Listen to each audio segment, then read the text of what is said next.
soil is not a coherent solid material like steel and concrete, but is a particulate material. ठीक है, coherent मतलब solid नहीं है वो, अंदर से उसमें अंदर वॉइड्स हैं। तो स्टील और कंक्रीट की तरह नहीं है। कंक्रीट में भी आपने देखा है कि काफी कॉम्पैक्ट होता है।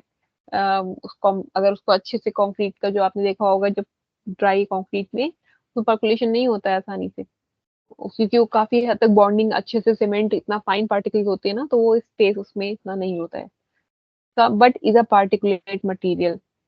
सॉइल क्या है? पार्टिकुलेट मटीरियल है। Soil as they exist in nature consist of solid particles. क्या क्या होते हैं नेचर में? मिनरल ग्रेन होते हैं, रॉक फ्रेगमेंट्स होते हैं। विद, क्योंकि नेचुरली अकरिंग है ना, इसका कोई साइज या इसको ग्राइंड नहीं किया गया है, ये नेचुरली जो ग्राइंड होके साइज बन रहा है वो सॉइल के अंदर होता है। तो उसमें क्या क्या, उसमें वाटर भी हो जाता होता है, और उसमें एयर इन द वॉइड्स होते हैं बिटवीन द पार्टिकल्स। ठीक है। तो the water and air contents are readily change by changes in ambient conditions and location. Water और एयर कंटेंट्स जो है वो चेंज होते रहते हैं, डिपेंड करता है वो किस जगह की सॉइल है। ठीक है। So as the relative proportion of three phases vary, three phase material हो गया सॉइल। सॉइल के अंदर तीन फेज है। सॉलिड ज्यादा है, फिर थोड़ा उससे उससे कम, काफी कम वाटर है, फिर उसमें एयर होते हैं, क्योंकि उसमें वॉइड्स होते हैं, छेद होते हैं छोटे छोटे। As the relative proportions of three phase vary in any soil deposit. हर सॉइल, जो डिफरेंट टाइप की सॉइल होती है ना, उनके अंदर ये वेरी करेगा, कितना कितना वाटर है, एयर है या सॉलिड्स है। It is useful to consider a soil model which will represent three phases distinctly and properly quantify the amount of each phase।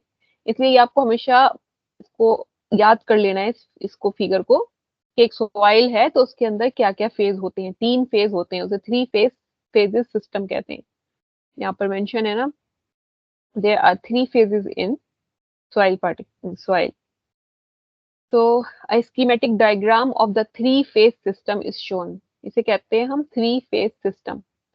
is shown in terms of weight and volume symbols। ठीक है, यहाँ पर wait बताया आपको कि wait में कैसे लिखेंगे। डब्ल्यू ए रिप्रेजेंट करेगा एयर को, डब्ल्यू डब्ल्यू रिप्रेजेंट करेगा वाटर को, weight of water. W solid will represent the weight of solids in the soil.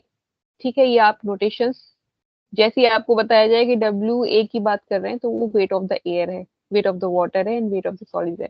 और जब बात करी जाए वी ए, तो V A is the volume of air, VW is the volume of water, and V solid is the volume of the solids in the soil।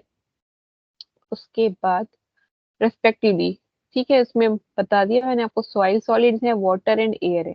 The weight of air can be neglected, क्योंकि air का weight find करना is difficult, तो उसको हम neglect कर सकते हैं।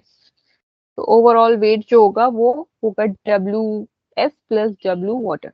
इन दोनों का जो वेट होगा, that is the overall weight of the soil. ठीक है।